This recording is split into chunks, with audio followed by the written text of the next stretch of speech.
Gegeri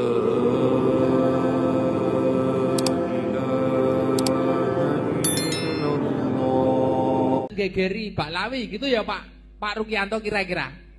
Nah, kok dadak digegeri? Toh kan di sini Habib-habib itu jasanya banyak. Dasarnya Al-Quran dan hadis. Semua umat Islam adalah inginnya husnul khotimah. Kalau sudah kita berdasarkan Quran, hadis, kiblatnya sama, apa ditentangkan? Entah itu dari Habib, dari Syekh, dari Syarif, saya kira ada masalah.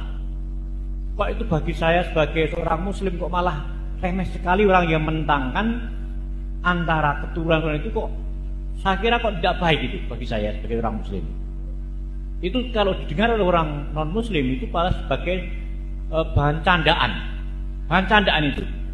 Oke, karena maaf, itu sudah Habib itu sudah luar biasa, penggemarnya luar biasa. Dia menyebutkan agama Allah di muka bumi ini. Kenapa dipertentangkan? Bahkan cuma tes darah dan sebagainya, itu bagi saya tidak baik untuk orang muslim.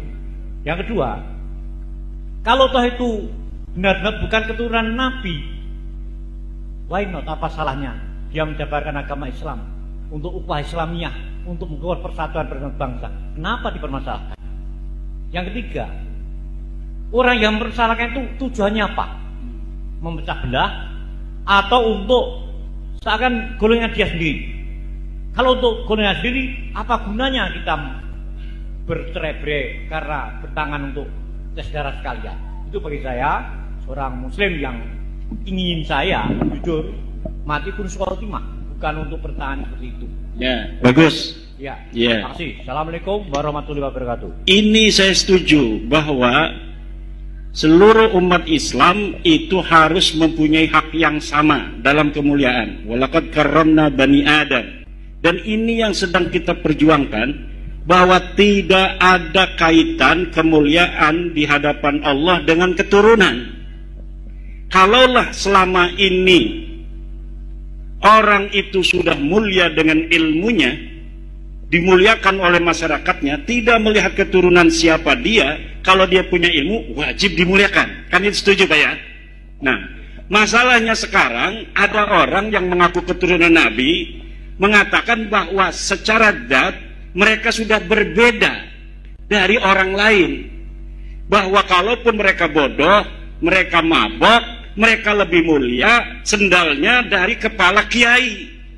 Dan ini yang tidak sesuai dengan ajaran Islam.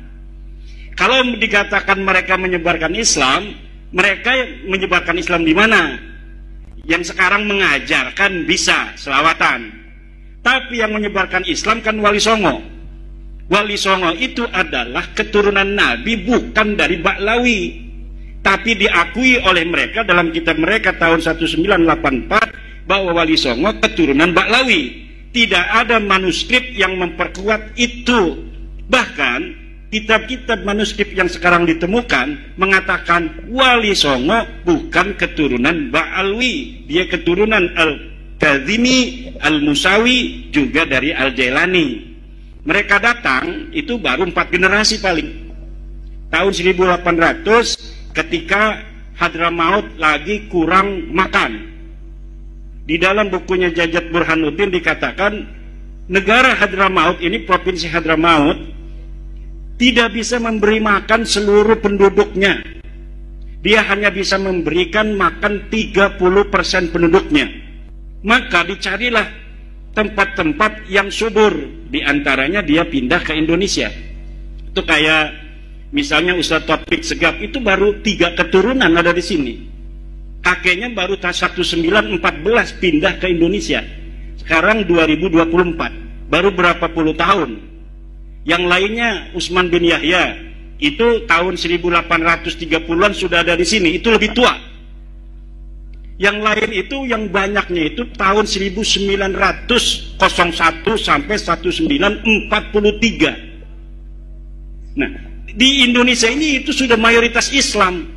Maka kalau dikatakan mereka menyebarkan Islam di Indonesia, itu terbantahkan oleh kesimpulan sejarah, di mana sejarah versi Hamka mengatakan abad ke-7 ke-8 kita sudah banyak yang Islam. tetapi tidak semasif pada abad ke-15 ke-16 di zaman Wali Songo. Jadi yang paling banyak menyebarkan agama Islam di Indonesia itu terjadi pada masa Wali Songo.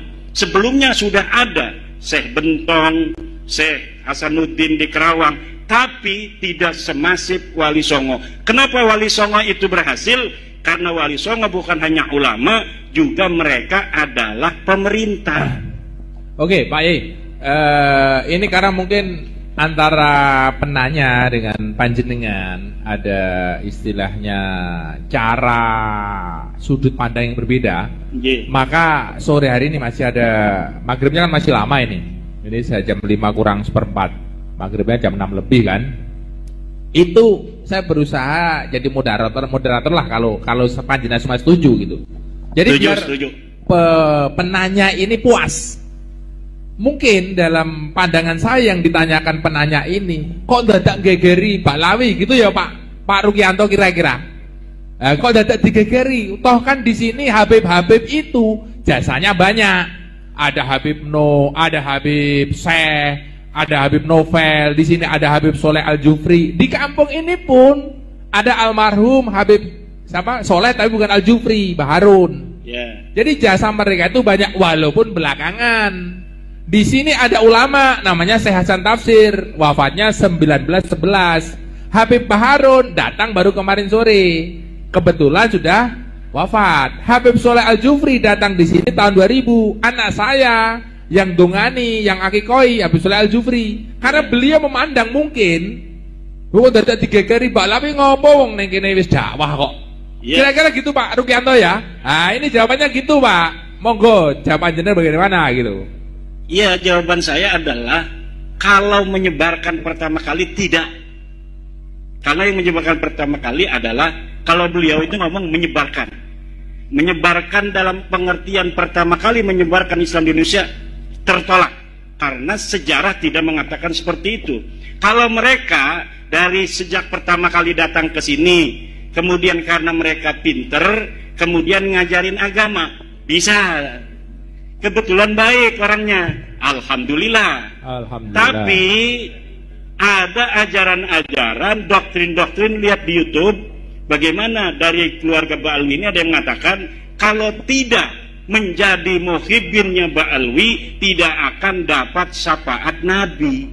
Ya betul, saya juga diancam gitu ya. Karena kalau kita bicara nasab, ya nasab itu tadi berita itu mahtamala sidqa wal kadhiba. Dia bisa benar, bisa salah. Dan saya dapat membuktikan Pak Rukianto bahwa nasab mereka itu salah. Nasab mereka tertolak. Dia bukan cucunya Nabi. Kalau mereka itu ulama, kita wajib hormati. Bukan karena dia turun Nabi, karena ulama. Karena memberikan manfaat untuk masyarakat sekitar. Ngajarin ngaji, ngajarin kitab. Tapi saya belum lihat ada Habib yang ngajarin kitab. Baca Fathul Mu'in misalnya. Ada juga selawatan, ceramah. Termasuk Abah Lutfi. Belum pernah saya melihat beliau baca kitab kuning. Yang ada adalah ceramah. Maka kalau ketika ada yang nanya sama saya, Abah Lutfi itu ulama bukan? Bukan. Tapi dia penceramah. Kenapa? Karena ulama harus bisa baca kitab kuning. Syarat ulama itu mampu membaca kitab kuning sebagai satu syarat utama orang memahami agama. Bagaimana orang tidak bisa baca kitab kuning mampu memahami agama dengan benar? Paling dia dapat mendengar dan dapat membaca dari terjemah. Kalau dapat mendengar dan dapat membaca dari terjemah, itu tidak bisa istimbat. Kenapa? Karena Al-Quran berbahasa Arab, Al-Hadis berbahasa Arab. Cara memahami Al-Quran dan hadis itu hanya bisa dipahami oleh dia yang baca kitab kuning. Santri Lirboyo, santri Peloso, santri Sidogiri, santri-santri pondok pesantren salaf. Yang bisa memahami agama dengan benar hanya ulama. Siapa ulama? Syarat pertama harus baca Fathul Qorib, Ihya Ulumuddin. Nah itu yang kita sekarang sedang melawan doktrin-doktrin itu. Melawan itu bukan marah. Kalau marah itu nggak ada arah. Kalau melawan itu artinya hal-hal yang buruk, ayo kita lawan agar mereka tidak buruk, mereka juga bisa bertaubat. Ayo kita sama-sama bangsa Indonesia, seuyunan, semuanya pun bisa menjadi mulia. Siapa saja bisa menjadi ulama, siapa saja bisa menjadi wali, siapa saja bisa masuk surga. Tidak mesti dia harus jadi Muhyiddin yang ba'alwi, dia harus bisa masuk surga baru. Tapi siapapun yang bertakwa kepada Allah, dia yang bisa untuk merasakan nikmatnya surga. Allahumma Ini sholli ala ajaran Muhammad. para kiai. Pak Rukianto sudah ya? Sudah ya? Berarti bed. Oh ya, coba. Karena ini nanti terjadi, mohon maaf, beliau kan juga istilahnya sesepuh di sini. Nanti kalau sampai ini terjadi sesuatu khilaf dan lain sebagainya, kalau cara pandangnya sudah berbeda, nggak akan ketemu ini. Karena begini, Pak Rukianto, kenapa saya mengatakan tes DNA sekarang? Dulu enggak, ini sudah setahun 7 bulan, saya tidak ngomong-ngomong tes DNA, karena ketika sudah kita ungkapkan kebenaran melalui kitab, melalui sejarah, melalui standar ilmiah yang universal, mereka tetap ngaku ngotot, marah, mencela, mencaci saya, kemudian tetap mengatakan saya turunan Nabi dan kamu adalah begal nasab. Oke, kalau masih kekeh mengaku turun Nabi, ada cara lagi, yaitu tes DNA itu. Kalau sudah benar-benar itu terjadi friksi yang diametral, tidak ada penengahnya, hakimnya ada, yaitu tes DNA. Dan ini kalau dibawa ke negara, ujungnya pasti tes DNA.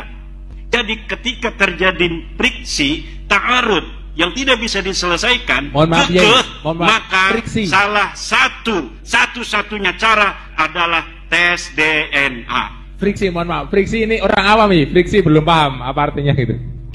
Nah, gitu. Ya terjadi perbedaan pendapat. Gitu.